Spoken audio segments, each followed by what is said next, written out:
I go on Twitter, Logan Paul is trending, and so when I see my name trending, I put on my vest. Here we go, my bulletproof vest. I'm like, this is it. What is it this time? Look at the tweets. Logan Paul sucked the Logan Paul sucking video leaked, and I'm really scrubbing my memory at this time. I'm like, how up did I get? I'm like, I know I party hard. Was it like Cancun? When did like I? 2003. Exactly. Like, what was it? I'm like, I told Mike, I go, I'm 99% sure I did not suck a, but who knows? Yeah, life. It's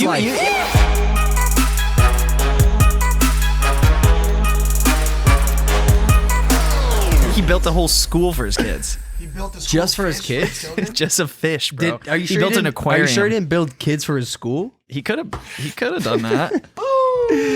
Hey, are we rolling? Yeah. How long have we been rolling for? Just talking about some real dumb shit. Welcome back to Impulsive, 2019's best podcast of the year and the #1 podcast in the world. Ladies and gentlemen, welcome to 2020. We're back. It's a new decade, and I'm feeling good. I'm feeling way good. Every new year, I set some like mild New Year's resolutions.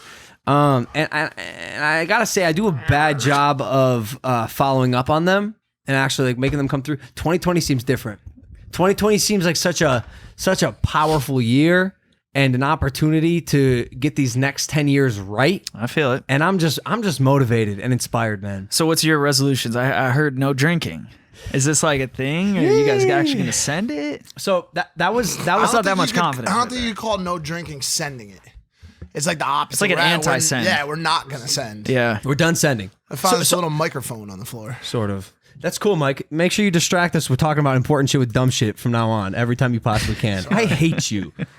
You're off today, bro. I noticed. I know. Let's get on, bro. It's the first podcast of 2020. We're back. We've been gone for a month. We have a lot to talk about, but yeah. What's the rush? We're sober. 2020, bro. So far, so good. It's happening. My real...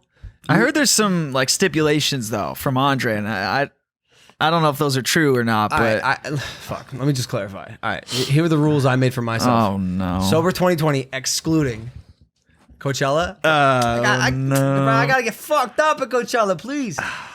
The ranch, my ranch, man. It just, it's nice. It's nice to be at the ranch and just kick back with like a scotch. How often are we gonna be at the ranch? Every day. and vacation.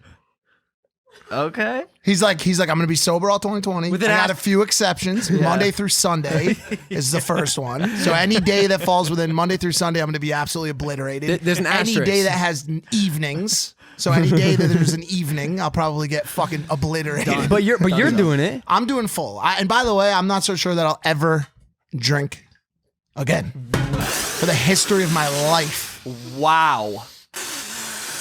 Wow. Shit, how did you have that much water in your mouth? It's like a fucking waterfall, like a ski doo. You turn into a jet ski. Never drink again? Here's why. Focus right here for a second, Andre.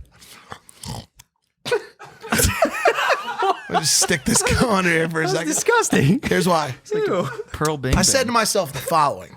In life, when you look at certain scenarios, depending on how you pronounce it, if you cannot come up with enough pros to defeat said cons, then you shall not do said activity. Okay? Now, I said to people who look at drinking as a potential activity or scenario that they like, and I say, give me some pros and some cons. You can never come up with enough pros. What are the pros, dude?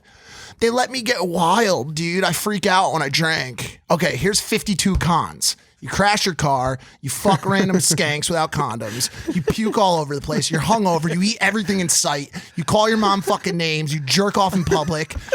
That's 82 cons, and all you got was, I let loose, man. I like to drink and fucking get wild. Like, no. Take off the stress. Like, it takes the stress off and it lets me open up. I can't get any more open. Okay, when I drink, I actually go the opposite direction. So for me, drinking is not, I'm not a huge fan of it. That's profound. I do it just because everybody else is doing it, to be honest with you, which is just like, if everyone jumps off a bridge, I'm the guy that's like, woo, right after everybody else, dude. Well, sounds a lot like TikTok too. Ooh, that's a fact. It's the reason we do TikToks now. It's because we can't ignore it. Everyone else is doing it. Now we're dancing in front of our phones to songs like everyone else. I'm not. I'm sitting that play out still. Yeah? Yeah. Mad You Noble. didn't. You don't have it No. yet. Congratulations, Yep. bro. Thank you. I had it for 2 seconds. Somebody shared a video, and then I couldn't even move. Like I couldn't even pick the content that I wanted to view. I felt like I don't know. I got scared, and then I left. Yeah. It's like scratch offs. Like it's like you see other people like Jim 30 from Missouri won $2.2 million, and you're like, yeah, I gotta fucking play it because what if I get famous? What if I get 200 million followers on TikTok and start getting 1 billion views? And I tweeted, I tried really hard. This isn't the exact tweet, but I tried really hard. But I don't want to see any more 13-year-old girls lip syncing the baby talking about getting his dick sucked, bro. Like I'm tired of seeing it. It's all 12-year-olds, and they're like, how's the song go, dude? I pull out her weave and I titty fuck. I titty fuck, and the girl's like, yeah. They're like 12 years old. They shouldn't be listening to that music, let alone lip syncing the baby going. Yeah. Well, he's getting his dick sucked. Yeah, what's going on in that app? Is there some sort of It censorship hurts. that can be It hurts my heart. implemented? I don't even know what to say. I got faith. I don't. No, that's a lie. But I'm on it. I joined the bandwagon. We have a lot to cover. Yeah. I want to give like a brief kind of outline of what all the stuff we're gonna do because like we have been gone for a month, and this month has been jam packed with activities, both good and bad. We've been gone for a month. We've been partying in New York. We sat courtside at the Knicks game. We got escorted around the craziest mall I've ever been to in my life. It's called the American Dream. It's absolutely insane. Crazier than the Dubai Mall, and I did not think that could be beat. So I want to talk about that a little bit. In New York, when we were at New York, we had a dick sucking controversy. This is the first time I'll address it on one of my platforms because I've been asked about it a lot. But like that was weird. Then I flew to Ohio. We split up. You flew to Connecticut for Christmas. I contracted influenza. For the first time in my life, I got the flu. The actual flu. Really? The worst sickness I've ever gotten in my life. For everyone who is debating getting the flu shot, please get the fucking flu shot. I sweat the bed every day. There was points where I was laying down, not sure if I was going to survive, dude. Like I was just like shaking a bed. I'm like, this is horrifying. He got in the habit of saying, Mike, my health. Yeah, it was suffering. He's super concerned. Get and I your- got it too, by the way. You got a mild, right? A more mild case than his. Yeah, we went to Lake Tahoe for New Year's, and we partied there with the Snow Globe Festival. Worst festival in the world. It's pretty bad. I'm sure there's like some sort of festival of like the Festival of Lights in Tuscaloosa. I'm sure like I'll tell you why it was bad. Where was it first off? Is this a resort? It was in Tahoe. No, it was in the woods, which was sick. Like it was set up to be awesome. The Snow Globe Festival we're talking about. Okay. The problem was, I actually think this might be the only problem.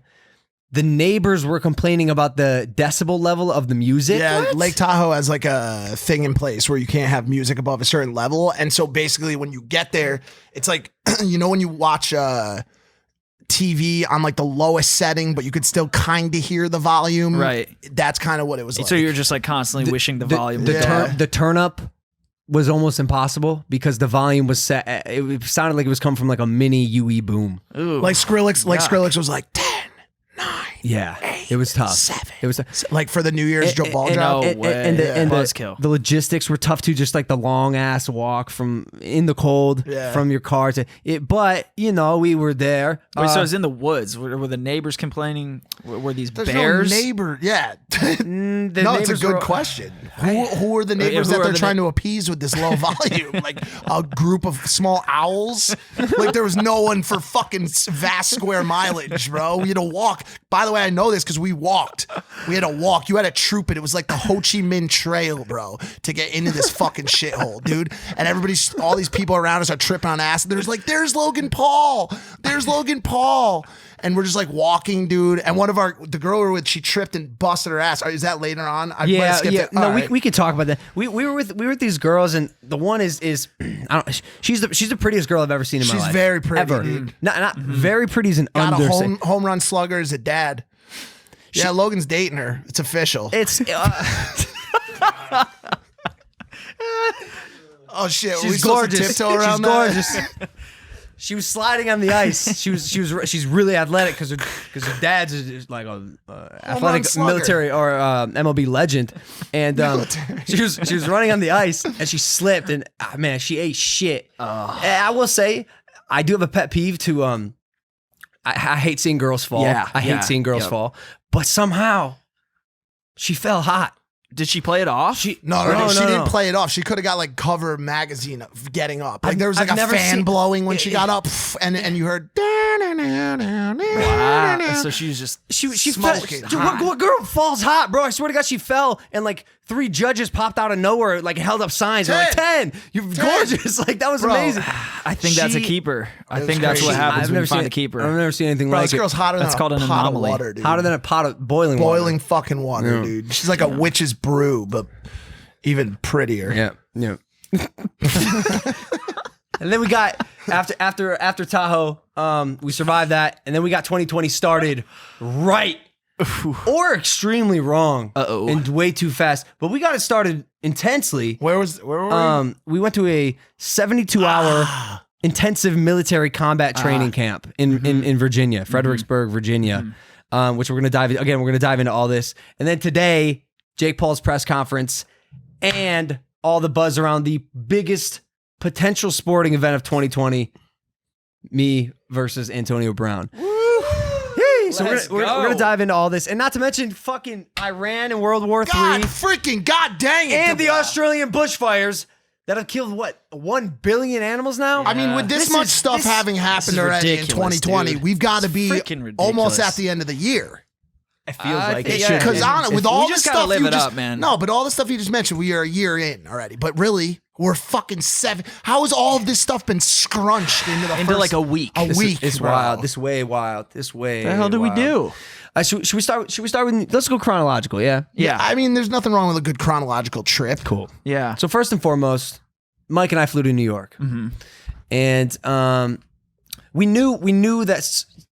Well, he knew that for him, 2020 was going to be a very sober, responsible year. And I knew I was going to be sober for the majority of the year, especially with the fights and stuff. Like, when I get a fight, 3 months, 4 months, no drinking, anything. So we raged. We went extremely, extremely hard. Our friend John Schwartz at the Tau Group hooked us up with courtside seats at the Knicks game, and we had a great time there. They brought a bunch of really cool girls, and then we were at dinner. How specific can I be here? It's extremely. Oh, with the fucking guy again. You can't mention the guy. Right. It's been a spelled disaster. We're at dinner with some important people. Very important fucking people. There we go. And Too important to talk about. Mike goes to the bathroom, and Jake texts me. He's like, "Yo, you sucked a dick." Yeah. I was like, I text him back. I go, "I did." He goes, "Yeah, man, it's on Twitter. Check Twitter." And so I go on Twitter. Logan Paul is trending, and so when I see my name trending, I put on my vest. Here we go, my bulletproof vest. I'm like, this is it. What is it this time? Look at the tweets. Logan Paul sucked a dick. Logan Paul dick sucking video leaked. And I'm really scrubbing my memory at this time. I'm like, how fucked up did I get? I'm like, I know I party hard. Was it like Cancun? When did I? 2003. Exactly. Like, what was it? I'm like, I told Mike, I go, I'm 99% sure I did not suck a dick, but who knows? Yeah. Like, it's I mean, it could have been like a wild ass night the night before. Anything. And you just deep throat exactly. something. So Mike comes back to the table and I brief him. I go, Mike, stop. He goes, what? I go, this one's weird. Out of this moment right here, we've had a lot of these moments. I think like 3 or 4 of them. I said on the show, always at dinner. Because we talked about this on Barstool Sports afterwards. Always at dinner, usually when we're traveling. It's happened in multiple other locations. The last time was for his heated remarks on abortion during the KSI lead up. And Mike, I'm trending. And then it's just a race. Like, what do we do? Get the PR team on the line. Get the management on the fucking line. Everybody come together to try to figure out. Crisis management. But this time, it was a crisis. There's no T in that word. It was a crisis that we did not cause. Didn't do any. This was the first time. Or at least we didn't think. We didn't think. I was hands off. Mouth on, hands off. Yes. But I go, Mike, this one's weird. A video of a guy, my doppelganger, who looks like me, sucking a dick. Like I'll just say he's getting face fucked upside down. Like this is the position of millennials. Like, you know how girls are flipping upside down on the bed, hanging off the edge now. I don't know that he does know. What? I didn't watch it. No. But I mean, have you ever upside down face fucked a woman before? Do you know what he's talking about? We'll see. What do you mean? What does that mean? I don't know, dude. We'll see. He has no idea. You can't use "we'll see" to talk about a past event. That's how it works. We'll see. By the way, Is that the best thing that could happen, where you're kind of like blowing up and you don't have to do anything? Sort of. I will say I it's cool that I was trending, right? Staying relevant. I just wish it wasn't for having a dick in my mouth. In my alleged mouth. So Mike's like, don't worry, it'll blow over. Why does every term have a fucking hidden? Don't worry, it'll. I know it sucks, man, but this one's really gonna blow over. Trust me, you're really gonna come to on this. He goes, don't There's worry. no doubt in my throat.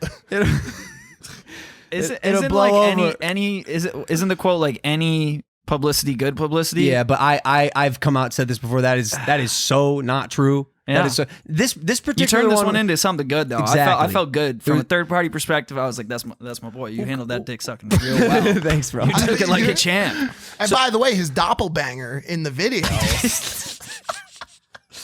This guy could suck a fucking Really? dick. Yeah, he bro. could go in. I was this close to looking it up. I typed it in and then I put my phone away. I was like, you know what? I don't have to see this. 2020 is gonna go well for me. And by the way, sharp. I think a lot of people gave a ton of respect to the doppelbanger dude, and this dude was getting his champed it. neck javelined. I do want to throw a shout out very quickly to the man with the javelin. That was a massive, Big old hammer. massive white penis. That's the kind of penis I'm used to seeing on Blacked Raw, dude. So check it out. This was a fucking fire Check hose, it out. dude. This man had a fucking gargantuan hot dog cock, dude. Go ahead. I found this guy because I'm gonna skip ahead here for a second, then we'll go back. But Wow. my first thought was, I got to interview the guy who sucked the dick from me. Yeah. I gotta find him. Phenomenal I idea. gotta fucking find him. I managed to find the dude who was getting his dick sucked. Yes, Who's delegating. bro, might by the way, even be better. I'm on his page. First off, he does porn. He does gay porn. Oh, you don't see it. His dick is would guess his dick that. is not only huge, it's everywhere. There's a video of him saying like, "Come fight me, Logan Paul." He's just like slapping his dick on his thighs. What? And I'm just like, what is it? This is Oh my It's a God. dark place. It's a dark place for me to be on Twitter, but I knew I had to find the guy who sucked the dick from Is me. he coming on Impulsive? Oh, well. Hopefully he doesn't do that. Actually, now that I think about it. Please don't come ejaculate on my show. So I talked to him. I'm like, hey man, like I gotta find the dude. I gotta find the guy who looks like me. He's like, hey dude, like we had a real bad breakup. We broke up, and he actually never even wanted to do porn. So he kind of like hates me. But some decisions in life you can't take back. I was like, you sound like you have some empathy issues, but that sucks. So I couldn't find the guy. I cannot interview the guy. My doppelganger, my doppelbanger. So, anyways, this happens at dinner. I'm like, Mike, it's not gonna blow over. I refresh. It's at like 5,000 tweets. Sure enough, bro, 300,000 tweets. And so I did what I do best, and that is troll the entire fucking internet. There was two responses. It was Embrace one. it. It was one like, no, I didn't suck the dick. It wasn't me. Trust me, I'm not gay. But or just like fuck it. Like let's have some fun with this. So I tweeted 100K retweets. Now released a full sex tape. James Charles, you're next. To which James tweeted back, sorry bro, I only go for straight guys. Bro, look at the numbers these did. Wow. 214,000. Like this is just some good quality internet fun. It's always fun when the person that responds to your tweet gets more engagement than you. It's just James Charles is a god dang powerhouse. Yeah. Well, he DM'd me on Instagram, and he said, "Yo, is the video real?" I'm like, and James, I would consider James a friend, and so I go, I'm sorry, James, I don't know, it's not real. He goes, oh, that sucks or whatever, and I was like, yeah, man, I hate that I say this, but like I'm painfully straight, and he goes, oh, really? How about now? I was like, nope, still straight, man. And then Jeffree Star DM'd me too, and then I was like, I know you're two-timing me. I know you're DMing Mike, so leave me alone.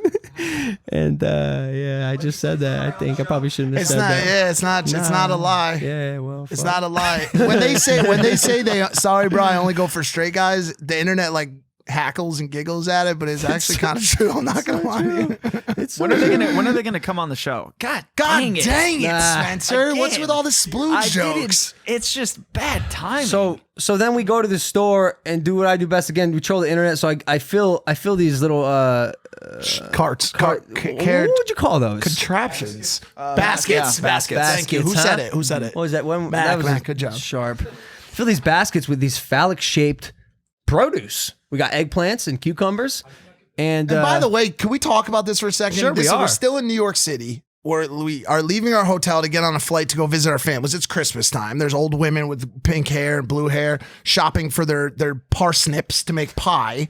And Logan goes, get this, man. We're going into Whole Foods and I'm going to get a whole bunch of dick-shaped vegetables, stick them in a basket, and you're going to take a picture of me. And I go, bro, I'm not going to lie to you, dude. I'm fucking 34 years old. I don't do fucking pranks, bro. Nobody likes pranks. Nobody likes TikToks unless they're under the age of like 16. And he's like, well, there's a lot of those people out there. So I'm like, fuck it, whatever, bring me along. So we go in there, he fills these baskets, and here's me in the middle of the fucking corn aisle. There's corn on like all sides of me. And I'm just taking pictures of him. And by the way, you see the one picture he chose. What you don't know is there's 220 on the front end of it and 260 on the B side. Yeah. I'm just sitting there snapping away. He's like, hey, wait, let me do this. And people are just like, yo, why are you doing this? What are you doing? And then he just puts the baskets on the ground. 2017 Logan Paul style. He puts the baskets on the ground. He's like, let's go. I got the picture. And I go, but what about all the fucking phallic shaped vegetables? And we're walking on. I shit you not. The produce guy goes, hope you guys had fun and got your picture. Oh no. And I go, and we get down the street and I go, bro, we have to go back. We have to go back. You gotta buy oh, no, you didn't say that. What? You told me that's what he said. And I go, oh yeah, I said that. But by the way, like we shouldn't. Go back. So whatever. Fucking here's a pie. Great job. No, I just want to say I took some accountability. Fine. He did. Well, anyways, then he did. He was like, we have to go back, and I was like, should we go back? And he's like, we have to go back. So here's us now walking back into the store on camera and shit, picking up baskets of phallic shaped fucking vegetables, and we grab them, and the produce dude's like all happy and shit. And we walk around to the register. We get in line. Now we're standing next to other normal people with baskets of penis food. Everyone's just like, what the fuck is wrong with these people? And we go up to the register and I go, ma'am, I'm going to be blunt with you. We took all of your penis-shaped food off of the shelf. And this is a normal interaction for us. We don't think anything of it. We have these kind of conversations every fucking day. And we don't intend on doing anything with this food. We'd like to buy it and then donate it somewhere. Can you help us? She goes, boys, just want to let you know, like, just because you touched it all, you don't have to actually buy it. We'll just we'll wash it and put it back. And I was like, really? And I pulled a wad of money I had taken to the strip club earlier. It was like 60 singles. And I just handed it. I go, ma'am, thank you. And I handed her 60 stripper singles. And we walked out of fucking Whole Foods. Wow. Successful mission. What a gentleman thing for you to do. But I know, I lost money. He got a great, highly engaged photo for both Twitter and Instagram. I took it. I didn't get photo cred. I didn't even get a fucking thank you. And I lost $60 fucking dollars. At the end, up with that? Mike goes, how the fuck did that end up costing me money? God dang it, dude. Yeah. That's all right. It's the things you do for the team, bro. Yeah, but we absorbed the controversy, and I found out when I flew back to Ohio and I was hanging out with my young cousins, like, if you were under the age of, I'll say 18, a lot of people really thought that was me. Yeah. I did not realize how many people legitimately thought I sucked a dick. And bro, I have people coming up to me in the mall, on camera. A paparazzi asked me today, they go, was that you in the tape? And I just can't help but laugh. I guess this is one of those things, and I'll like be bold and say this here. If you you gotta be really fucking dumb, dude. Like a level unbeknownst to mankind. We're in headline culture, bro. To not for 1 second use context clues and be like, okay, let me put this together here. Like, we've seen Logan. I don't even want to get in here, but like, just we are in headline culture, and it upsets me that people are not able to deduce their own opinions. My friend sent me a text and said, I think the stat was only 20% of high school seniors can differentiate facts between opinions. Yeah. What? Yikes. Why is it so hard to believe that ULP would S a D? Like, I'm not sure. I'm not sure that's the hard part. I would argue. I mean, I'm not telling you go look up porn, but the dude in the video doesn't look like me. That's the a interaction. Is that true? That's a big clue. He has no beard and his hair is not even blonde. It's like, look, I'm fun to pick on the internet. I'm fun to make fun of at this point in my life. Like when people get a chance to dog on me, they take it. Hell yeah. And by the way, I love doing that too. Like I made fun of myself here. It's fun. Like this is all a good time. But yeesh, dude, people got to win somehow, bro. You know what I'm saying? Everything still, like, even after the fucking career-ending L you took against KSL, fucking like now anything you do trends you number one at Twitter. Like here I go on Yes Man stage again. But it's literal. I'm kidding. Not any. It's just, a lot of the shit you do trends. A lot of people fucking constantly are watching. We're just strategic with the shit. Hell, dude. Fucking yeah, we are. With this Antonio Brown shit. If people see all the shit that we show them on the surface, but they don't even know the fucking weeks or months or years worth of the strategic chess pieces that move for this Antonio Brown situation to come to fruition. Like when we make a decision here in a strategic meeting, we'll start dropping little droplets, like little pamphlets over Vietnam to start it off, just to kick it off with a little propaganda. Mm-hmm. People are like, oh wait, I think I heard something. Yeah. You didn't hear it because we fucked up and said it. We said it quietly so you would hear it and think we said it quietly. From my perspective, it was fun to watch that too, from you guys traveling and then like hearing. Can we talk about the AB situation? Let's because when I saw you guys from a third party perspective, I'm like, I see this pop up on my feed. I'm like, you guys are kidding, right? But then I realized I was like, there's something smart here. You thought it was a joke? Yeah, I didn't know what to think. AB was a joke? I knew it was I didn't know what to think. I was like, is this actually going to happen? Like, bro, is he going to respond? That came to fruition in a meeting in the studio. When we're meeting with the Zone and Joe Markowski goes. That was pre-travel. Pre-travel. Yeah. He goes. It feels so much. It feels like a while ago. He goes. You got any potential opponents? And I had been sitting on Antonio Brown. Really? And, okay. So I told Joe, and he goes, oh my God, mate, that would be incredible. That would be amazing. And the more I thought about it, I'm like, this fight would be incredible. There's a lot of people that could fight. There's a lot of opponents. I think that fight would be incredibly entertaining. The reason I think he'd be good is A, he's an athlete, assuming not just an athlete, an elite athlete, one of the best in the NFL, assuming he could pick up boxing pretty quickly. B, sort of like me post Tokyo, he's in a shit position right now. I don't know how much the NFL is willing to touch him, and he could use a revitalization of his brand and his career in a way that I think boxing could really help him with, like it did me. Like it allows him to focus on something else. It allows people to view him in a different light. See, the timing's perfect. After the Super Bowl, it's going to be the off season. He has 3 months to train for a fight. Everything is just lining up. And we mentioned it on the Barstool podcast the first time I said it, and nothing really happened. It didn't really blow up. Nothing really happened. And then this week, he must have saw it, and he saw the odds. The betting odds. I think that's what triggered him. He saw the betting odds. I think I was minus 2,000. He was plus 1,000, and it triggered him. Yeah, right here. It triggered him, and he responded to the Odd Shark tweet, and he said, "Oh, really?" And then he tweeted at me and said, "Square up at Logan Paul." To which I go to Mike. I was like, Mike told me about this tweet. He goes, "Yo, you see AB's tweet?" And I'm like, "Oh shit, we're going to war." And we knew we had to come up with some viral shit, and so we came back and said, "I'd drop you faster than the Patriots." Which by the way, I really do think. Well played. I do think I do some real damage here. Like I know the dude's a freak fucking athlete, but this would be a sick fight, and I think I'm gonna be biased a little bit. I've been humbled by the L, but shit, I got some hands. When are you gonna change that banner on your Twitter? Would you change it right now by chance? Yeah, do it. It seems like so much work because you got to get the specs and everything. It's just I don't know if you know, but that fight's actually over. It is over, yeah. But yeah, Chris D'Elia respond. This make him a bet, something for the rest of the day. Nah, you got no bet. Fuck a bet. 25,000 retweets, 182,000 favorites. Chris D'Elia responded. He said, "Wow, love a good slam." And then the dude under him said, "Love a good full circle moment." Because if you guys remember, Chris D'Elia absolutely fucked me in my face when he told me. What the fuck? Shit. Talk about probably poor talk about verbiage. coming full circle. Nah. Holy shit, dude. You like that? Right here. What's good? When he said, when he made that tweet, I think like a year and a half, 2 years ago, he said, at least when my career dies, you can film it and put it on YouTube. And yeesh, Chris D'Elia is the king of slams. He's a slammer, dude. So this this popped off. You know, I'm incredibly optimistic that this fight will happen. I think it'll be the biggest event of 2020. We've been more so than McGregor's return. I'm gonna be bold here. More so than Fury Wilder. But when you say that, make sure you preface it like based on like it might sell more views.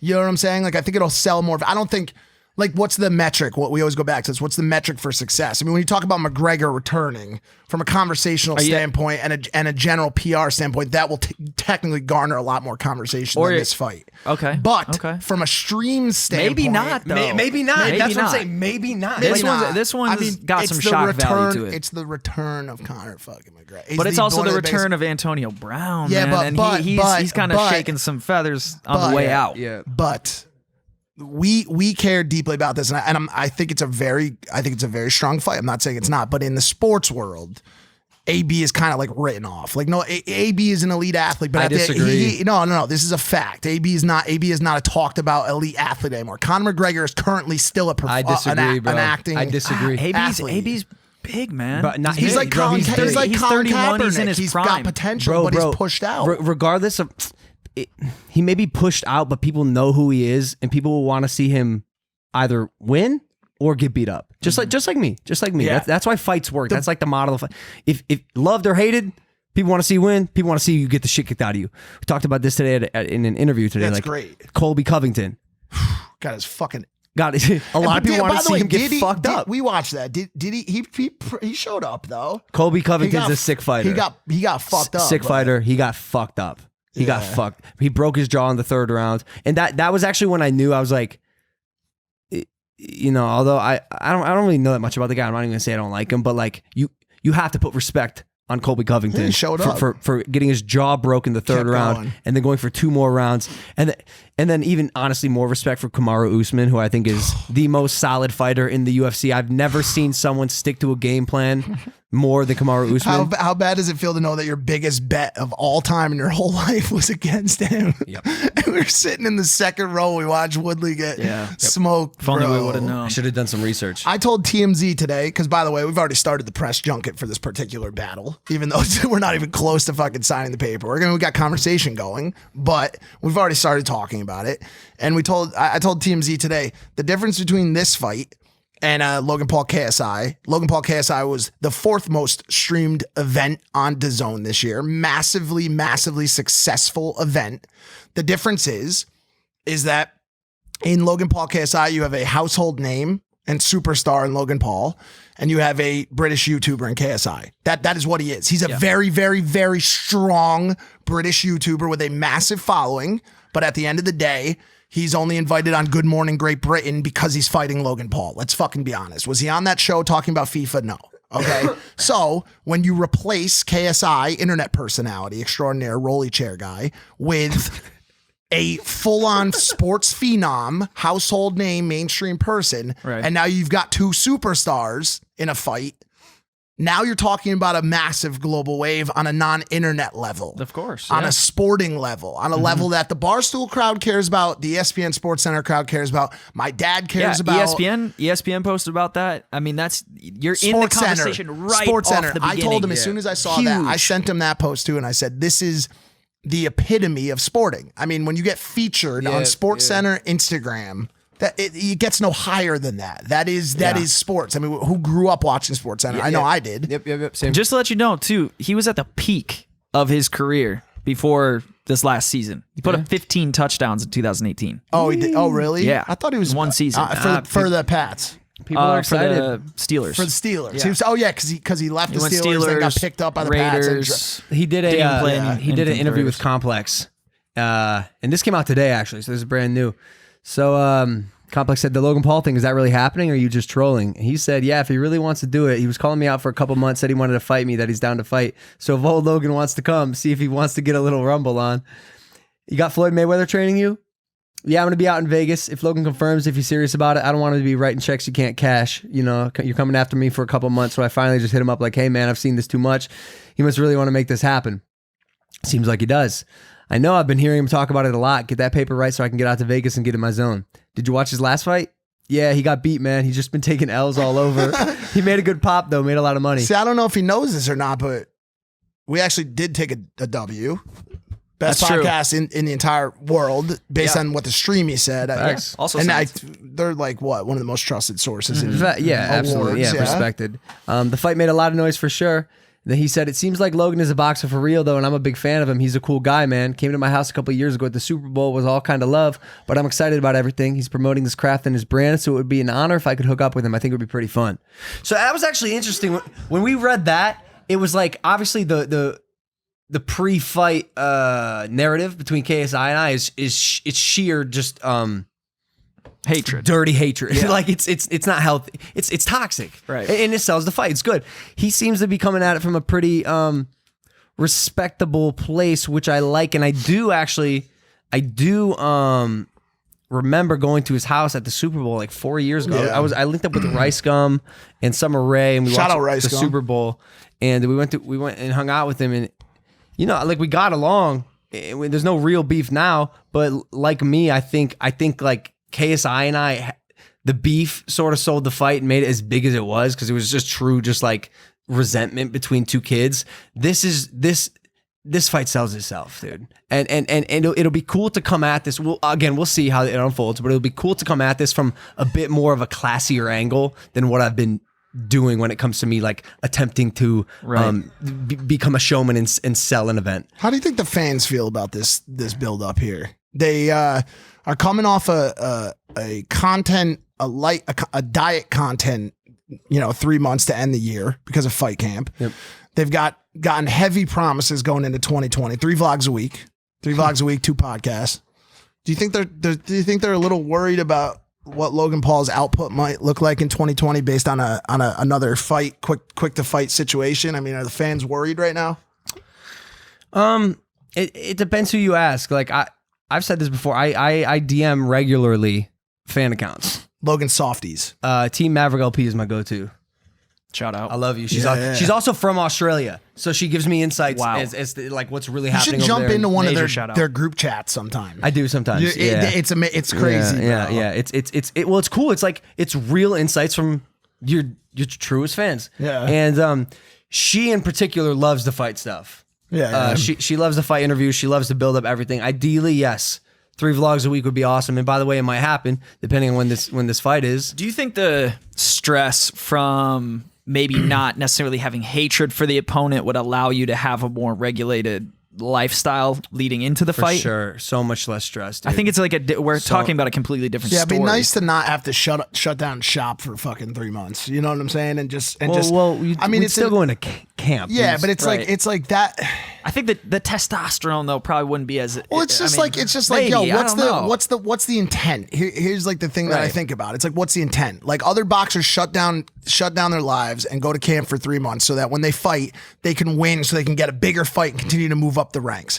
If at the end of the day your intent is not to become a professional boxer, your intent is to continue being the biggest entertainer, how many of these times can you step away from the rest of your craft for 3 months at a time? Do you know what I'm saying? Before you start to lose in that arena that you kind of own for these exhibition matches against football players and shit like that. Do you know what I'm saying? It's a great question. You don't have to have an answer. It's just a question. Yeah, I'm not sure I do. I will say the one reason I'm so drawn to fighting is A, because I like it, and B, when you take a professional fight, there's a very, very clear separation from like just being a YouTuber and being whatever the fuck like I currently am, like an entertainer. Which is so innovative too. That's got to feel it's so, from your perspective. Yeah. That's got to be something that's really like kind of a good feeling. It's You're everything doing something that no one's ever done. Everything I've ever wanted. And my goal since the day I came to Hollywood was to be the biggest entertainer in the world. Fuck being the biggest actor in the world. Fuck being the biggest YouTuber in the world.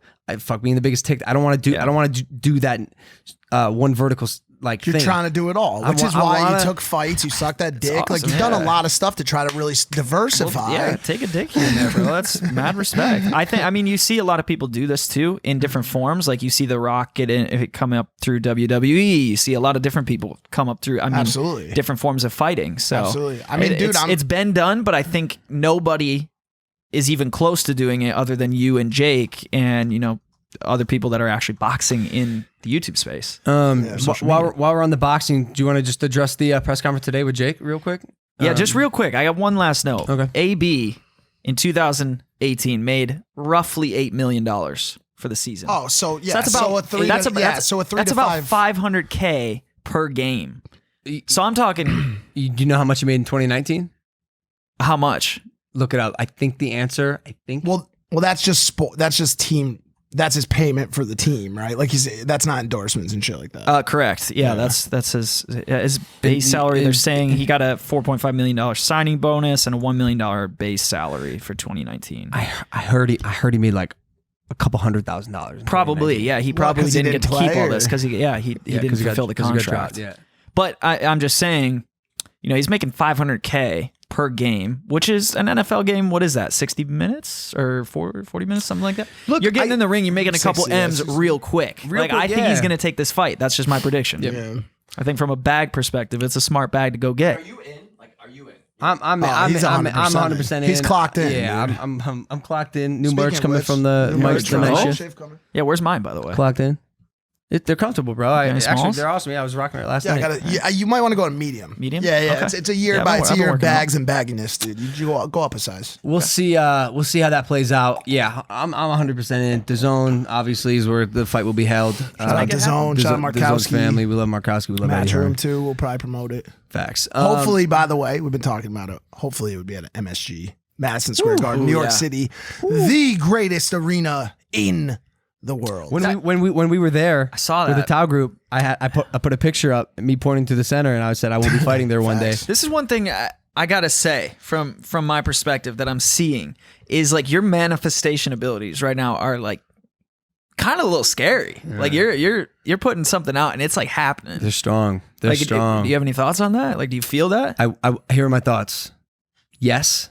My manifestation abilities are strong. I've like since high school, I preach manifesting your destiny. I also really, really, really intensely, more than ever, manifested beating KSI, and it didn't happen. So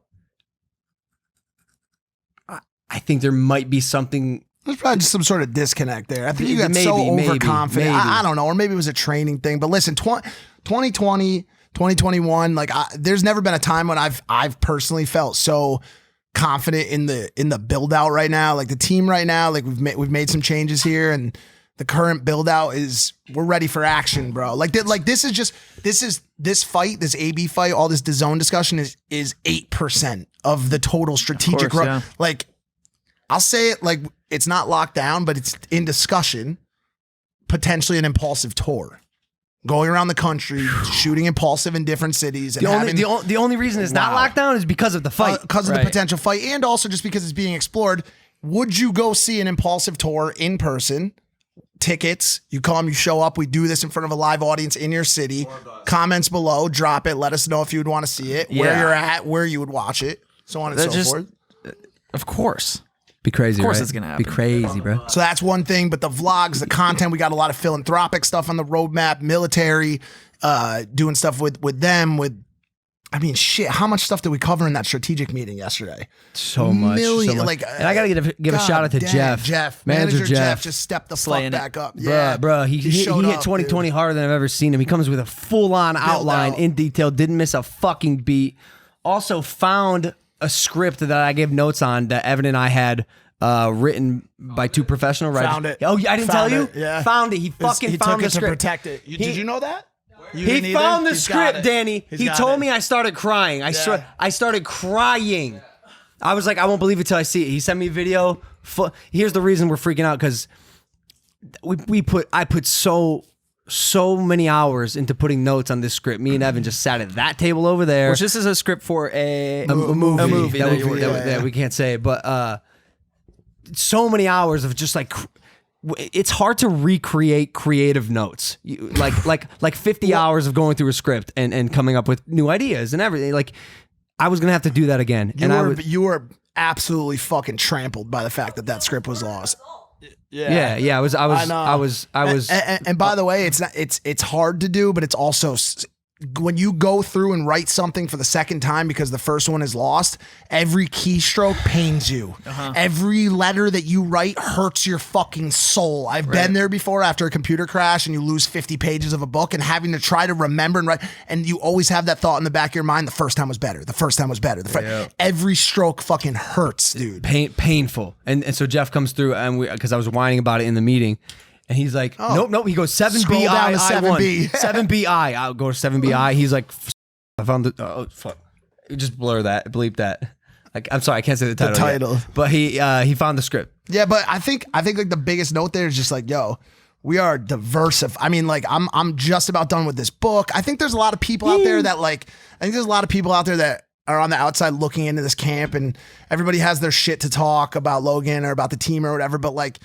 We're just gonna keep fucking winning, dude. Like we're just gonna keep fucking like when he wants to fight a major athlete, a celebrity, musician, whatever, he's gonna do it. If he wants to put out music, it's gonna bang. People are gonna fuck with it. When I put out, but like we are diversified machines, and the reason why is not for any fan strength. It's not because we manifest maybe some of it, but the biggest thing is we work.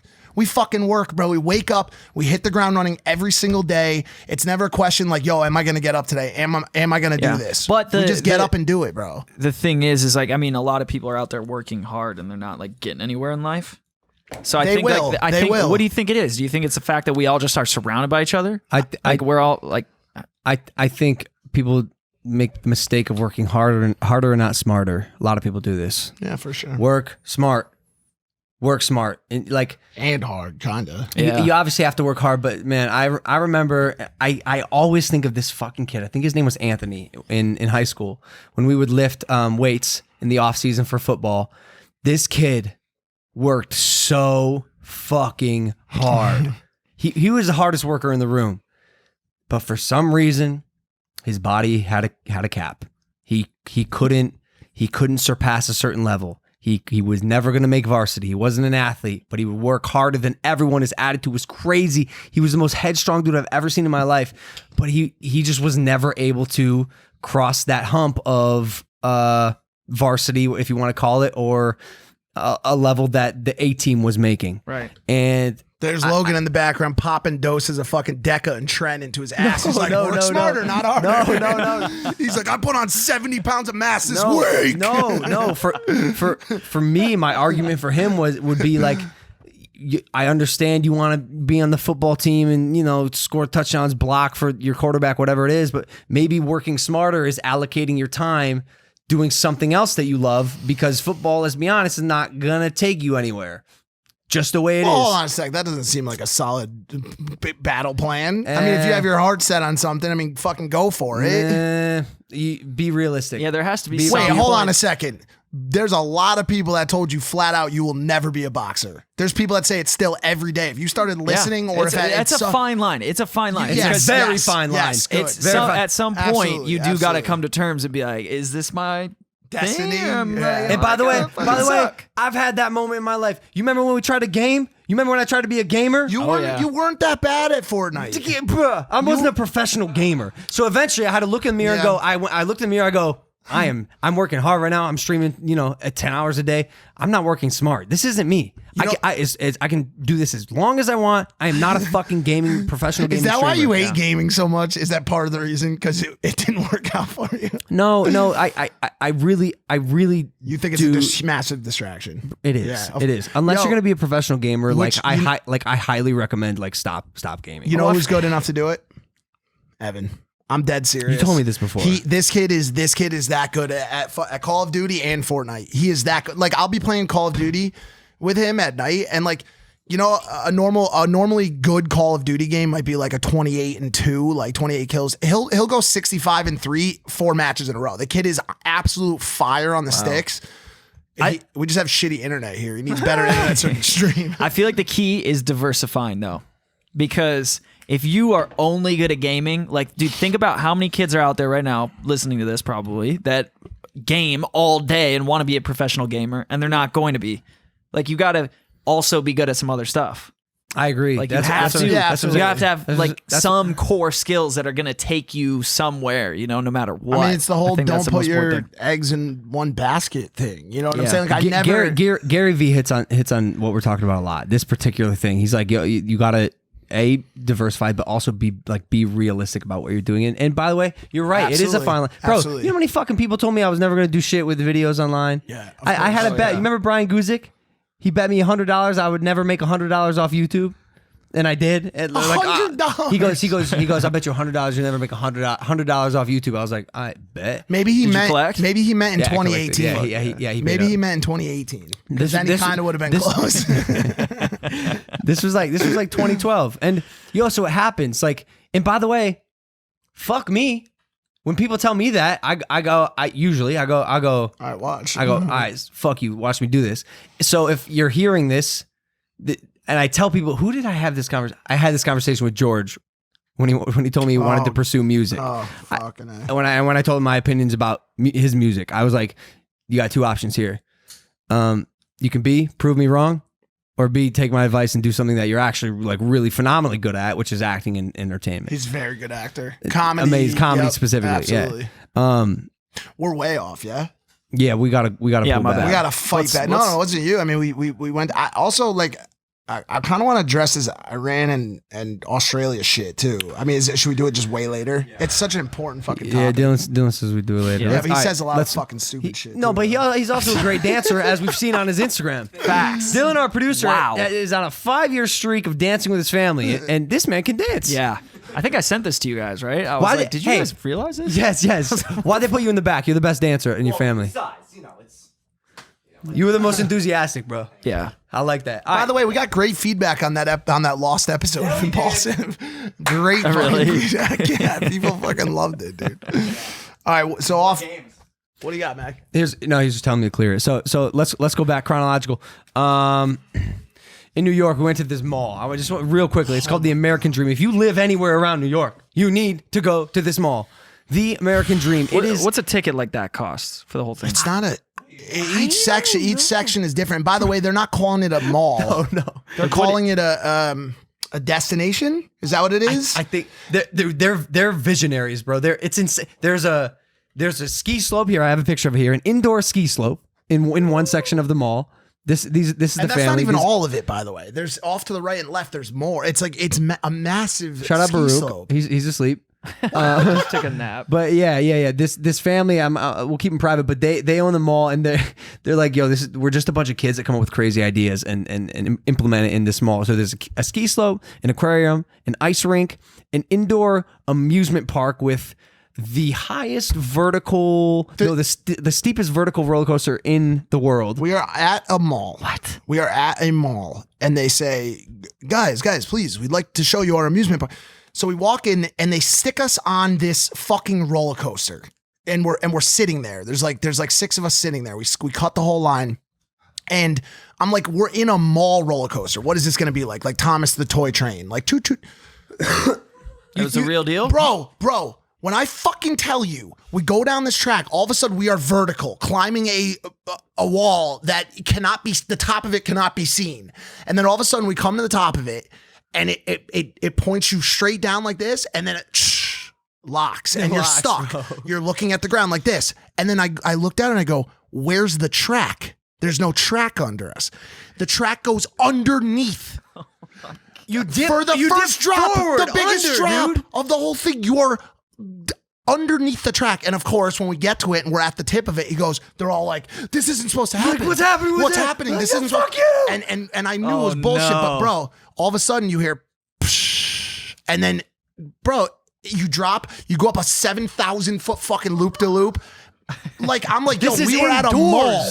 Wow. And then we leave that. They put us on the next thing that it's those, those pirate ships that go back and forth. Of course. This classic. one 360s as you go back and forth, but it also goes all the way around and it stops at the top. Do we have any photo evidence of this? I think you're I'm bullshitting sure you me. could pull some of this shit If out. you followed us on Instagram, you may have seen it at Logan Paul at Hey Big Mike. You got the picture from the snow slope before too, because you got that tall gargantuan woman, the 7 foot tall fucking lady. I've never this girl right here who's with us for the day.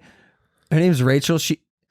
I've never met a girl. She's 9 feet tall, and it doesn't look like it in this photo, but you can trust that a she's foot and a half of her legs are actually under snow in this. That's why we buried her down a little to bring her into frame, because originally her head was out of the frame of the picture. It was through the ceiling of the ski slope. But yeah, there's also an indoor water park, and this is all themed, Nickelodeon themed, Madagascar themed for the water park. Biggest indoor wave pool in the world. I've never seen anything like it. And these guys, we made friends with them, and they took us to dinner. They're fucking Talk awesome. about the right people to become friends with. Super cool, down to earth kids. And hearing them, and I told them this. My favorite part about the mall, besides the fact that it is truly like a double or triple generation family business, family owned business, and they're all like very, very tight, is hearing them talk about the mall in a way where you can feel the passion. He goes, yo, I want people to walk into my mall. I want them to feel. Yeah. I want them to leave here with an experience that they'll never forget for the rest of their life. And I was just like, do they have rooms purely dedicated for experiences? Just side note, I was in the bathroom with one of the brothers. What the hell were you doing in there? Well, you were there too. We were just peeing. We were just peeing. And he goes to me and Mike. He said, I've been around you guys for a day and a half, and I've never met anyone that talks more about dicks than you guys. Yeah, that's accurate. I didn't realize that we make so many dick jokes. Stuck in the dick sand. Yeah, it's bad. It's so bad. It's a great mall, American Dream. This is not sponsored. We have no reason to say this. By the way, they don't want to pay any influencers. They want people to come there, see the mall, and then be as blown away as we were by it. It's in East Rutherford, New Jersey, right next to Giant Stadium. And it's a massive, I think it was like a $9 billion investment. Oh my God. No, $6 billion. $6 billion. $6 billion. That was one thing. So you hear about money in the billions. I have never seen ever any sort of $1 billion project or any like $1 billion put to work. Well, you just haven't seen the people. You know what I'm saying? Like you've been in structures before, but to be with the people that actually were part of the reason that took place is quite wild. It was insane. It's quite wild. $6 billion put to work in such a cool, magical way. Yep. I have here in my notes, New York girls / New York people. I had the one girl in New York that was hot, dude. Remember the I do remember. I'm always taken aback when Mike is with a hot girl. He always says this. I think he means like a girl that he would consider quality. We're enough talking for like himself. 9 or 10. She was hot. She's beautiful. She's actually moving here, I think, too. She's a pretty girl. I think this might have been her. No, maybe it wasn't her. But I had a girl. She hit me on accident. She just like hit me pretty hard, and then she said sorry for hitting me, and I like didn't respond, and then she hit me again for not acknowledging that she said sorry, and I'm like, wow, we're in New York. That's right. That's yeah. You know that girl that I was talking about was in a long-term relationship with Vinny Guadagnino from Jersey Shore. Really? Yeah. Wait, so did you secure the bag? Did Mike put in some work in New York? What bag? The female that was a 9 or a 10. Bro. I mean, less pussy, more bags, bro. Yeah, that's straight up 2020. Wait, but hold on. Yeah, still, well, yes. Yeah, but of course he did. Yeah, but that said, Mike loves to take breaks. Yeah, Mike loves to take breaks. We were at a crosswalk, and I noticed this happening in New York a lot. There's a lot of crosswalks. We're walking everywhere. He would stop, and even though the hand is red and it says not to walk, we could go. Like, there's not that many cars. It's like 3 a.m. And Mike's, I'm like, well, why don't we just go, huh? We like cross the street. He goes, man, I'm gonna be honest with you. Any opportunity I get to take a break, I'm gonna take it. Well, listen, dude, all the time. It's 1 is my ankle and 2 is my age, bro. But anything that starts with A, dude, aardvark. Really? When you get to an age or an energy level, you look for those opportunities to take breaks, and usually I can hide it under some sort of guise. Like there's a red hand that says "Do not cross." So am I doing it to take a break, or am I just simply following? Are you a law-abiding citizen? Right. Great film, by the way. We watched it last night. Phenomenal. If you have not seen Law-Abiding Citizen with Gerard Butler, Jamie Foxx, stop what you're doing right now. Unless you're watching the show. In which case, wait till there's another ad break. Watch that one, the following ad break, then all of the rest of the ad breaks until the end of the show. Then watch Law-Abiding Citizen immediately. But yeah, take breaks, dude. Take a breather. Stop. Gather it, take the sights in, stand at the crosswalk, wait till that hand turns white, and then walk, dude. Also learned that Mike pointed this out, I have an unorthodox walking pattern. I learned this about myself. I am the most unorthodox walker in the history. I'll never get hit by a sniper. No, ever. impossible. Bro, I'm walking sideways, backwards, swerve, zigzag. I don't even know what I'm doing. I'm just like, I'm looking. It's my personality. It's sporadic. It's impulsive. I'm just like, yes, bing, bing, bing. He walks drunk when he's sober. Yeah, it's weird. What about when you're drunk? Do you walk sober? I think so. All right, so anyways, fucking New York was incredible. It was easily the best part of the trip. Yep. I lived 20 miles from the city my whole fucking life. I've been in that city. I know that city. Never in my life have I been on a trip that was that fucking good. Yep. It was the best 3 or 4 days of probably that I can ever remember joining together as days that I can remember. I love to hear it. Just courtside dinners, the girls, like everything worked out perfectly. I was waiting for the other shoe to drop the whole trip, never fucking did. As soon as we left, both of us got the flu. As soon as we fucking left. The moment Mike and I split up, everything went wrong, and not just for us. Everyone in the house just getting fucked by life, bro. Sneezing, shitting, just dying. What'd you do the final night? Did you lick something that you shouldn't have? Both of you? Oh, do you remember? I'm not saying that's what it was, but do you remember that part of the trip with the fucking... This is real? Yeah, what'd you guys get into? I heard poop on a vacuum. Yeah, there's vacuum. You don't poops? remember what I'm talking about? Poop? We'll hit it after the show. Come on, no, say it. Oh, yes. Yeah. Okay. Is that what the flu's from? No. Come on. It was a vacuum of poop on it. Nothing. Go ahead. We'll talk about it after. No, yeah. I got influenza. I was sweating the bed. Get your flu shot. Mike was sick as well. Evan apparently back home got choked by his cousin, assaulted by his cousin. Wait, what? And he was telling us, he goes, it really fucked me up. Like, he told his family that our land was stolen from the Indians. Nope. We stole America from the Indians. You just took what I said and just twisted it just a little bit. Well, no, accurately. You just said our land was stolen from the Indians. Our current land was stolen from the Indians. Okay, fine. No. That's not even remotely true. He told his family that we stole, us white folk, our ancestors stole America from the Indians. Okay. The exact opposite of what you just said. Our land that we're on now was stolen from the Indians by us. That's the part you're missing. Yes, that's the part. Sorry, that's the part I'm missing. Yeah. All right. Here's the thing. Both of you shut the hell up. Okay. So anyways, and they are very like, America. Right. We found this land. We fought for it. PRs and basket pickers.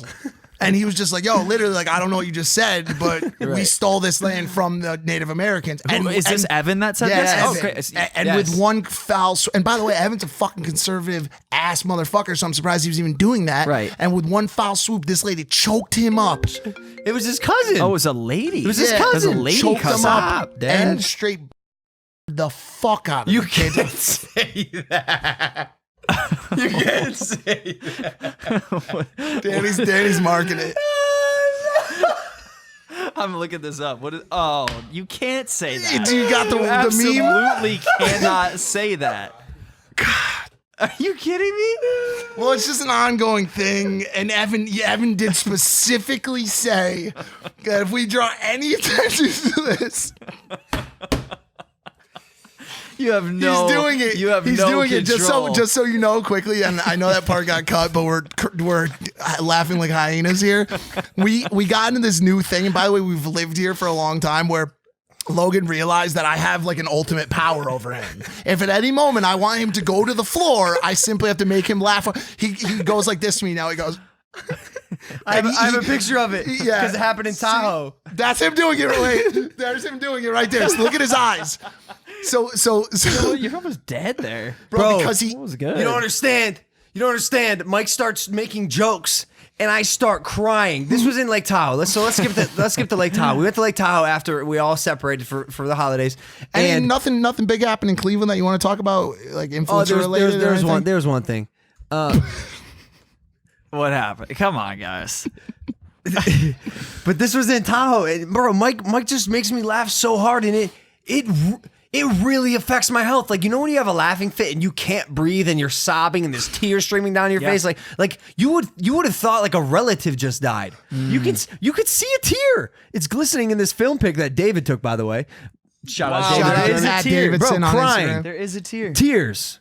Yeah, I think that's the thing. Like all the drinking you guys, I've said this. All the drinking you guys have done, the laughing is counteracting that. That's what makes us sober. So much laughing. He actually left the kitchen. There's a girl here that he is friends with or whatever, and he had to actually leave the scene. We didn't know where he was for 20 minutes. He was recollecting his ability to exist. I couldn't be near him anymore. And then he fucking found me and it made me laugh again. And next thing I know, Mike is hurling his lifeless, fully clothed body into the indoor pool. Do you have that pic or no?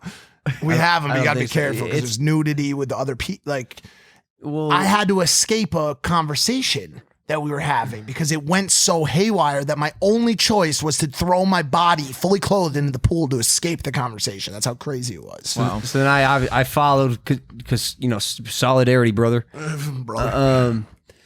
But yeah, so yeah, in Cleveland, there was, you just went back to the city? I don't know. You just said it. Well, I mean, I said a thing that we can't talk about. Well, let's just stay in Tahoe. All right, fine. We're in Tahoe for New Year's. Bro, by the way, I'm sorry. Like, no, I'm enjoying How this. was your trip? I mean, just keep going, man. Just keep going. Well, hold on. I can imagine it's the exact opposite of what we're describing. Exact opposite. Like, exactly. You were in Kauai. Yeah, I meditated literally every day. You shaved Andre's head. I went on a hike. I shaved a man's head. You shaved his head? I did. Yeah. I snuck up on him. Oh wait, seriously? Yeah. No, he was meditating. he knew it was about to happen. Let's be honest, dude. You guys aren't that. No, it was the exact opposite. I mean, your guys' trip is far more entertaining, especially for this audience. Okay, I'll accept that. Let's dive in. Yeah. So what happened in Cleveland? No, fuck Cleveland. Tahoe was great. Yep. It's been, by the way, it's been on my bucket list since 2010 in a relaxation room at Connecticut Valley Hospital in rehab. I put Ski Heavenly Lake Tahoe on my bucket list once I got clean to do that. Wow. And so it meant a real lot to me to be at the top of Heavenly with my best friends.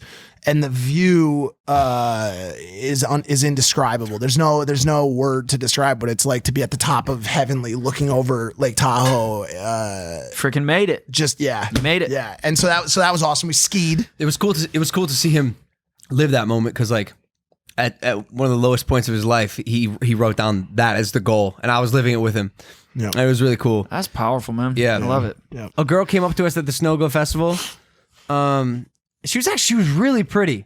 She was really pretty. She goes, hey guys, I knew at the bar I acted like I didn't know you, but I actually listen to your podcast every day. Okay. I was like, this bitch. She came up to us at the bar and she was like, you guys doing shots? And we're like, yeah. And she was like, what's up? I'm whatever. And I'm like, Mike. And she's like, okay, Matt, you said? And I was like, yeah, Mike. And then she's like, hi, what's up? Logan. Hi, Logan. Good to meet you. And then went back, and then all of a sudden, she came up to us. She's like, I know I said I didn't know you guys, but I really love Impaulsive. Yeah, I watched that Night Shift too. And like, I was like, this is fucking crazy. It was cool. It was cool. That's the best compliment we can get. Yeah. Oh yeah, bro.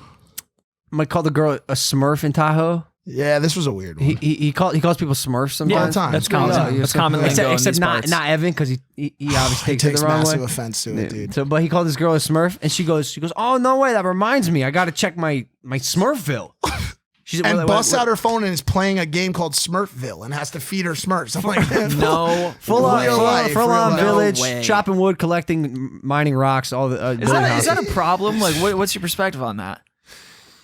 I think a problem is like assaulting your wife. Yeah. Do you know what I'm saying? Okay. If your problem is playing Smurfville, then like fucking go for it. You're chilling. You know what I'm saying? Yeah. Like, yep. What are the chances, man? Life is pretty freaking stunning. So then, Tahoe. Anything else happened there? We ate a bunch of fucking food. Nah, and then we go to military. Then we go to fucking military. And by the way, we almost didn't go. Camp. We almost pulled out because in Tahoe, mind you, we are still both fighting the flu. The first 2 days in Tahoe, I was in bed. I wasn't moving. I wasn't doing anything.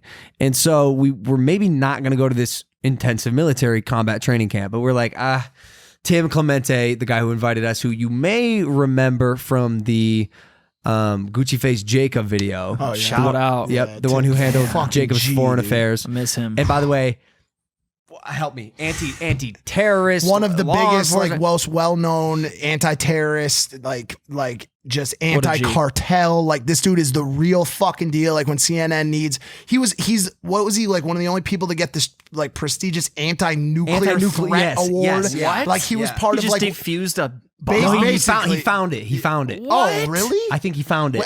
But he was part of this don't think he- anti. What a Yeah. G, Yeah. dog. Yeah, he was part of this like anti-nuke team for the federal. I mean, this dude is like the real fucking. And you deal, would never dude. know. I mean, he's the nicest guy. Exactly. So what we just described, obviously, we're not going to tell this dude not coming to his camp Because he was so excited was too. so like pumped. he was. He's just- like, oh, that's okay. No, And then you no, like no, he'd get kill, killed. He'd kill. By Yeah, guilt, exactly. So we showed up, and it was awesome. So awesome. It was awesome. It was also very difficult for me, anyways. I did the obstacle course, and you'll see all this online. This will be a really, really, really awesome piece of content. two. Right? Two. Yeah, we're gonna split it into two.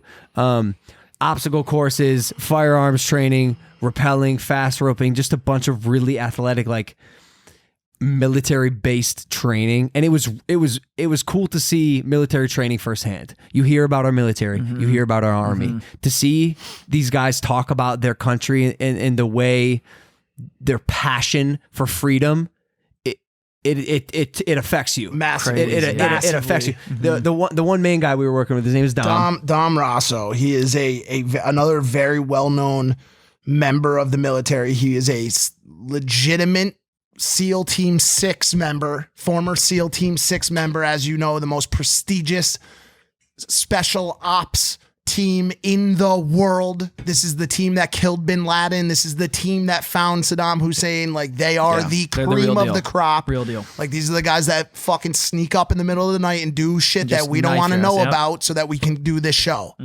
Yep. And this guy is very, very well known and very, very proficient with high grade firearm technology. He's extremely combat capable. And honestly, like, I don't think there's a person in the world that I would have rather have learned how to Ever. disarm a person that, you know, is trying to hurt you, or, you know, he taught us how to shoot our ARs and be proficient with handguns. I mean, and by the way, every person that worked with us was in some way a special ops. Every single person. Yeah. Do you guys feel like if someone ran through the garage door right now, and just I don't know if I can say that. Just like any threat. You're saying any threat. If any threat real life happened, scenario. could you disarm someone right now? Absolutely. We feel much better than I personally feel much better than I ever have in my life for that type of activity. just like a safety, thinking on your feet thing. Like they told me before we did the camp that they were going to push me to a level and evolve me and transform me. And I was like, okay, man. Like, I've been through a lot of shit mentally and physically. I went through boxing camp, survived like X amount of scandals. Like, I've been through the fucking ringer, and they put me through the ringer, dude. Like, they pushed me. I remember on the second day I was doing the obstacle course for like the 7th time. By the way, the obstacle course is fucking, it is so hard. It is so, not to mention with the 25-pound bulletproof vest on and the AR. I didn't do it. I didn't do it. Just I opted not to do it. And he's doing it with like I did little sections, and I did the course without many of the obstacles, and I did some of the obstacles by themselves. But when you combine all of them, he did it with the 30-pound plates, with the AR, with a loaded handgun. He was climbing over cargo nets that were like 6 stories high. It is so hard. And I got to the end, and Tim, he's like, great job. You see, you're standing up straight. You're not tired like you were yesterday. Because the first time I ran the course, I blew it. Like, it was so hard. I sucked at it. And I was like, thanks, Tim. He goes, you ready to go again? I was like, brought him right back to the beginning. I go, fuck it's yeah. raining. It's raining. And by the way, in between every obstacle, you're doing 12 pull-ups. You're doing burpees. Like, it's a disaster. And he comes back and he does the fucking course again. 45 minutes of just shooting, climbing, training, push-up, burpees, pull-ups. And they would throw flashbangs in when I was Real in some structure. flashbangs. Like, bro, it was crazy. That was the first 2 days. The second day we did simulated scenarios where we like had to like save a hostage for one of them. We had to clear rooms, like, and all of this, like, all of this is rooted the entire time in the why. That was the biggest thing they wanted to give us the entire time is why are we doing this? Okay. Like the biggest thing that dawned on me from being with these guys for 4 days or 5 days there in Virginia was we live in this fickle society. And I said this on the last day when we were standing in front of the Navy SEALs monument, which memorial, which was built to honor these guys that gave everything, gave their lives. And that's what the memorial is for. You'll never hear their names. The stars are there. You'll never hear their names.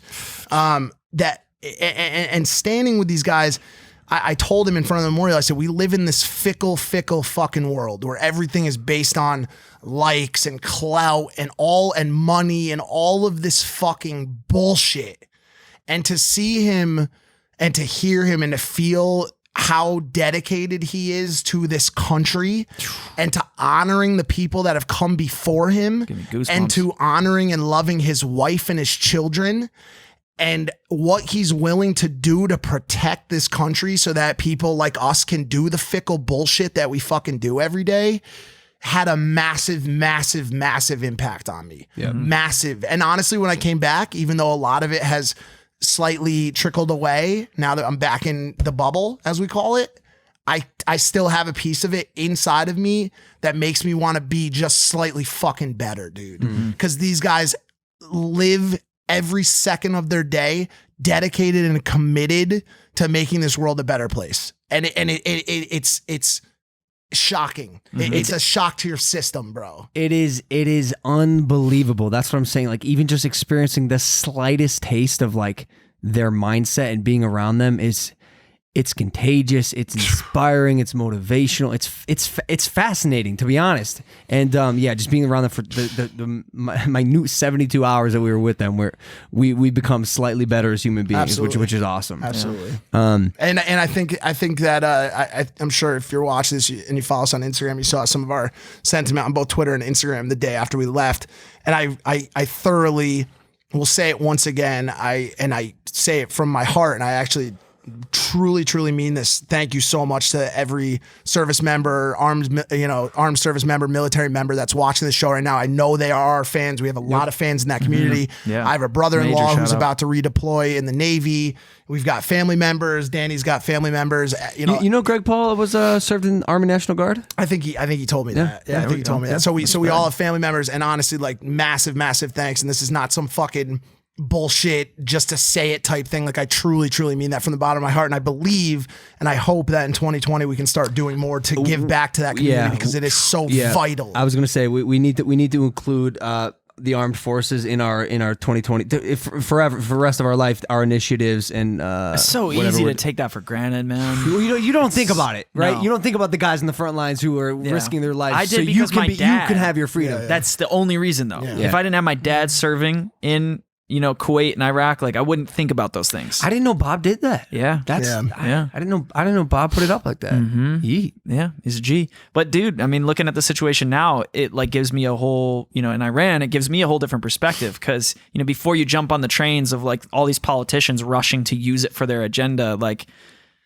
you gotta pay your respects, like at the end of the day, people are willing to go overseas and fight for us. Yeah, like, that's crazy. So we should dive into this. I mean, at least a little bit. I think it's the past 5 days have been extremely. It's a complex situation. It's breaking as we speak. It's continuing to break, and obviously we saw a situation that started with I believe the Iraqi, our consulate in Iraq, right, was the original situation to which Trump killed the general. Yeah, one of the generals of the Iranian government. Yeah, to which they fired missiles at one of our bases in Iraq, and this has been this continued kind of trade-off.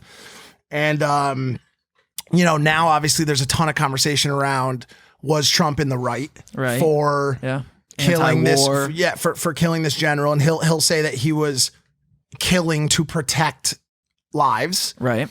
And so there's a lot of conversation there right now around, did he have the right to do it? Should he have done it? And it's a very complex issue. And honestly, like I can see why there are people that would say that he's doing certain things to distract from another agenda which is taking place. And political. And I don't know. And that's the thing. Like, I don't think any of us. So did you know the general that was killed? Yep. He basically invented the IED program. Right? He was one of the inventors of the IED. Yeah, so he's responsible. That man alone is responsible for 17% of U.S. service members' deaths in Iraq. My God. From General the course of like 2002. How do you say it? Soleimani, right? Yep. It was interesting being with the military guys. What did they think about this? We didn't really dive in with them. Yeah, but I've talked to them a little bit afterwards, and I think these guys, a lot of these guys are very locked into the service to the country and the leadership of this country. And so when something pops off, they are 100% in full support of the president. I'm sure there's people, service members that are watching the show or people, veterans that disagree with this. But a lot of the people that I see that are in the armed forces are just very gung ho and they're ready to fight. And that's what they're trained to do. And by the way, they like fucking doing it.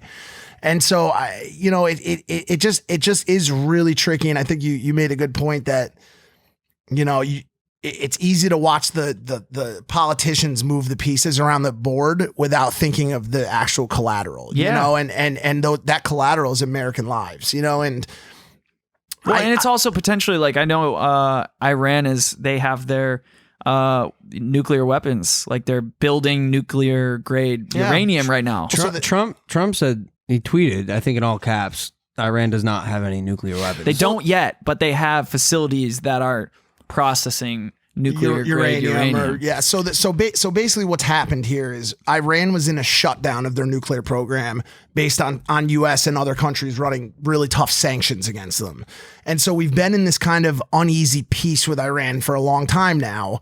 And what you're seeing at the high levels, you saw this attack from Trump. You saw this kind of almost like purposeful miss is what people are kind of calling it. They launched dozens of rockets at this massive sprawling base.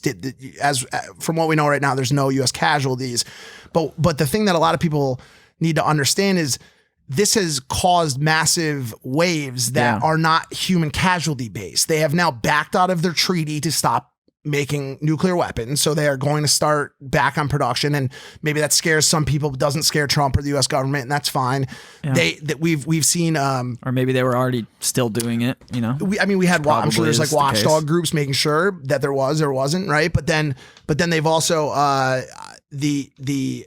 we've started to withdraw U.S. troops from Iraq or Iraqi Guard or something that was fighting ISIS and ISIL. So there's a lot of waves that come out of this attack that will continue to kind of develop, and so it's interesting to watch. I mean, super hard to comment on it, because we don't know.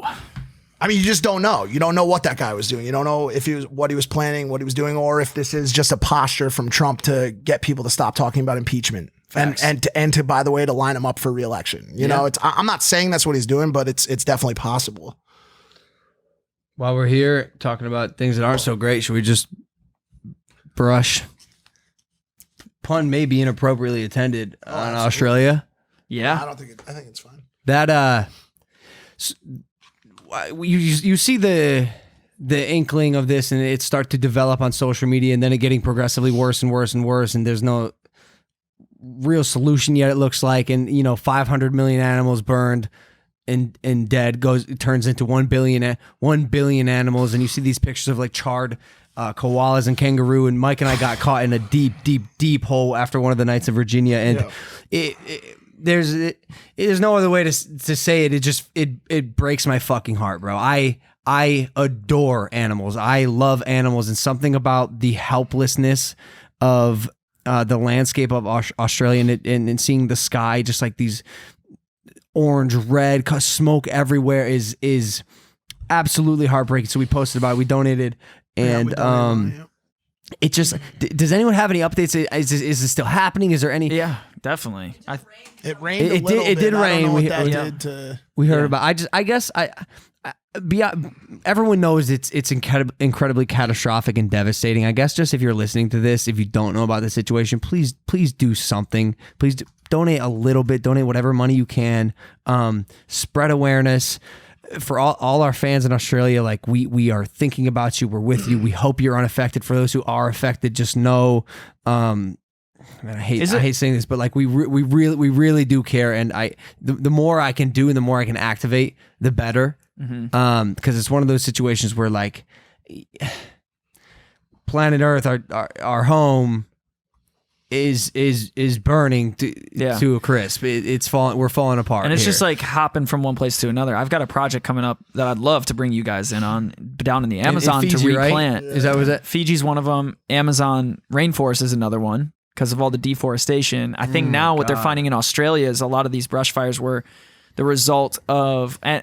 I don't know if it's fully this, but there were a lot of people that actually set the fires. So there's a bunch of people that got arrested. Some arson charges coming out. Yeah. Also, humans have been creating dams, which is causing a lot of the aquifers to go dry. And so it's making the land a lot more arid.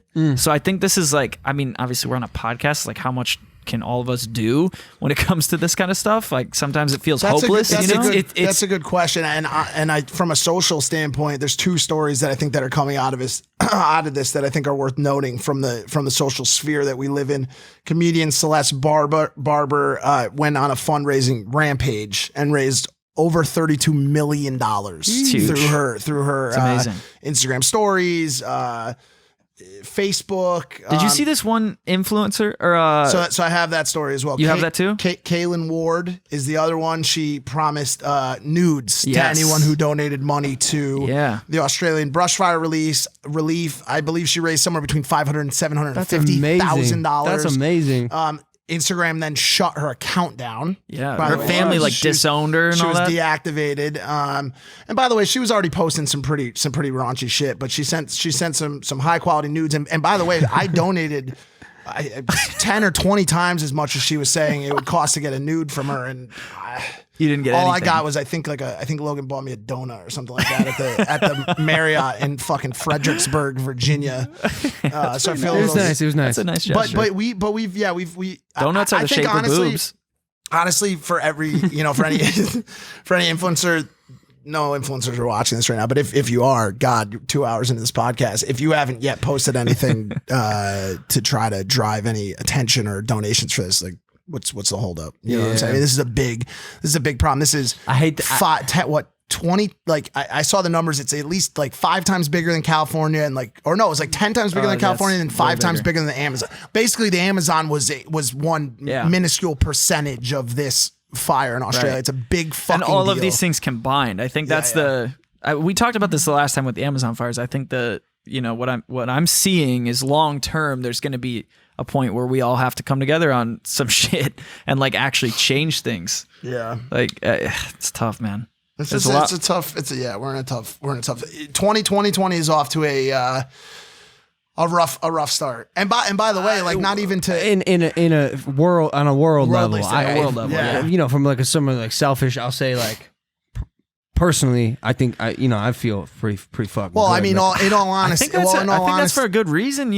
Like I think ultimately we as content creators have far more power than these people that have the platforms right now. Yeah. So I think it's good that people like us are winning. Like we're able to actually make an influence. It's also important to just remember that like on January 2nd of 2018, when Tokyo was unfolding and the whole world was bad mouthing and Logan was going through the toughest time of his life, that he was winning on a exponential level still, even on the worst day of his life, against the people that are suffering from some of the plagues that this world has to offer. Facts. And so that perspective is important. Yeah. And when we go to Virginia and we meet our military, or when we look at the situation in Australia, or when we look at the situation in Iran, by the way, a plane crashed with 190 people on it. Everybody died, on the same night that the rockets, like there's a lot of fucked up shit going on in the world.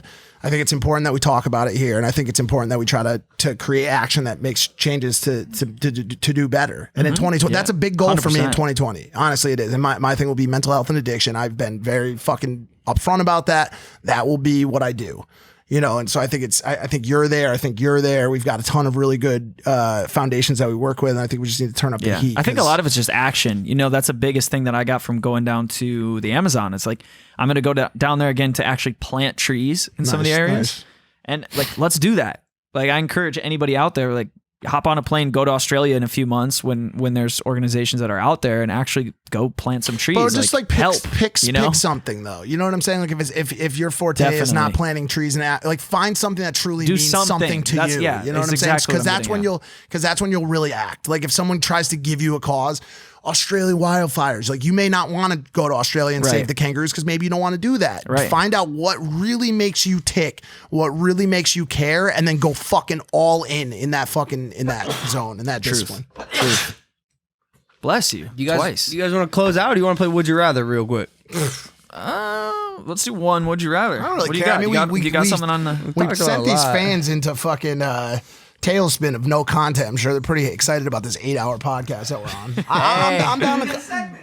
A little segment. Yeah, what do we got? Let's end on a happy note here. Yeah. Got a segment. Dylan gave me these cards. Would you rather? There we go. So Dylan's always got I'm- something Let's good. do a segment. I'm gonna read the Would You Rather. You guys answer, then I'll hand it to Mike, and then you ask us. Okay. You haven't seen these questions yet. There's I know nothing. I know nothing. Did you write these? That concerns me. Yeah, fuck. Always good colors. Would you rather be able to read the minds of men or women? I would say men. I don't want to hear what's going on in a woman's mind all the time. What? That it's just noisy. There's a lot of stuff going on. Right? That's what I'm saying. Men That's are not- like women are constantly Why would thinking you- about stuff. That's not my reason. That's not my reason. But I would have the same answer just because I like to feel or think that I have a decent amount figured out about that particular side of our species, and I would in the world that I live in the. What's so fucking funny? I'm just loving it. Trying to dude. die right now on this podcast. I love you. In the world I play in, the 90% of the people that are shot callers are men.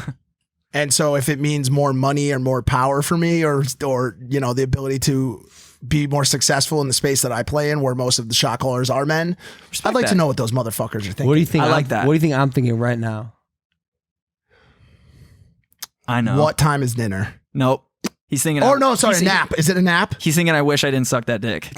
No, that was a great power play. Do you know how much fucking free press he got off of that cock, dude? You crazy, dude. I'm just telling you what he's Little thinking. cum goes a long way, dude. Guys, please. Come, go, get it. Are you getting all these fucking puns? Are you getting these on video, Andre? Are you recording? Or did you somehow magically cut around my you shaved your head. Did you shave your video chakras off too? Like, what's going on over Episode there? 1 of 2020. Logan, you'd rather men. Damn. Huh? Women, obviously. What? I'm perplexed by women. I would love to know what they're 2 thinking. days into it, you would just regret that. No. It's not like it's like you can control. So I can be like, hey, like I'd like to Oh, you know didn't why. tell us why that. should, You can. I didn't. I read a note card, bro. I don't want to make the Yeah, rules. but what does that give? No, Yeah, stop. but Hey, why don't you read the fucking note? All right. would you rather only be allowed to use a fork or a spoon for the rest of your? What the fuck? Dylan, fuck you. Fuck you, Dylan. Get another one. No. Hey, go answer it. A fork or a spoon for the rest of your life? I'm gonna say a spoon. Because if you're trying to eat something soupy and you You're get a fork, fucked. you're fucked, dude. Yeah, I do a spoon too. That's a good point. You could use the reverse end of the spoon to pierce the food like yeah, the that's fork. true. Nice. All right. Would you rather get married to a 10 with a bad personality or a 6 with an amazing That's personality? the easiest fucking answer. Married, Married. bro. Every 10 at some point in your marriage is going to become a fucking 6, dude. Ooh. Time is a mean bitch, dude. Not to me. Okay, Or you. facts. We're two exceptions, but listen. A 6 with a personality. Listen, a good personality can add 5 points. I'm not even fucking kidding. It's true. I have met a 6 that is so cool, so dope, so about the fucking team, about like trying to make good, bro. Way hotter. Yo, could I make you some eggs? You look hungry. Do you need a place to stay tonight? You could stay in my house. You could have my bed. I'll sleep on the couch. You just went from a 6 to a motherfucking 9, dude. Yeah. 6'9". 6 with a fucking 6'9". Respect. What was your answer? Same as you. Okay. Yep, pretty cut and dry. Would you rather your t-shirts always be your handwriting sucks. Your t-shirts always be 2 sizes too small or too big? Are you fucking kidding me? This is a funny bitch. That one's easy. That one's even easier. Yeah, you imagine just wear 2 sizes too small, Dylan. Can you imagine just pulling up to a meeting, just trying to play that one off? You're screaming. Hey guys, how you doing? I'm a fat Albert in this bitch, bro. Everything extra large. Same. That's style. Mm-hmm. Dylan, Would you rather, a little squiggly, always be 10 minutes late or always be 20 minutes early? What the fucking fuck, dude? What are these? Who came up with these questions? Yogi Bear? What is this shit? We need some tea, dog. We need something. Would you rather experience the beginning or end of the earth? I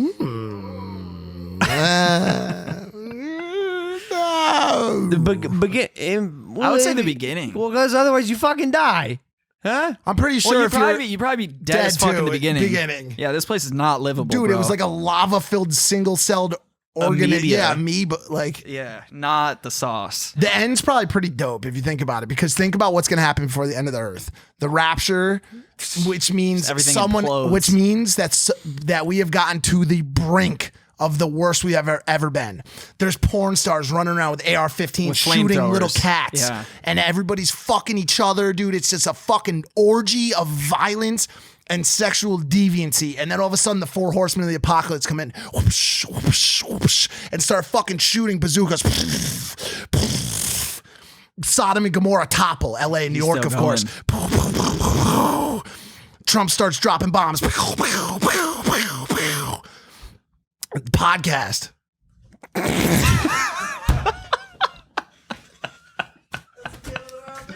I think that's it right there. That's a hit. That's a great note to end on, man. I Sorry appreciate about you, that. Mike. It's in the book of Revelations, dude. Impulsive, #1 podcast in the world. That's a fact. Yo, hit that subscribe button. We do have a new schedule. You should listen to this when As I much say as it possible. now. We're doing 2 podcasts a week. Tuesday's going to be no guest. Thursday's going to be guest. But 2 podcasts a week so we can do other stuff.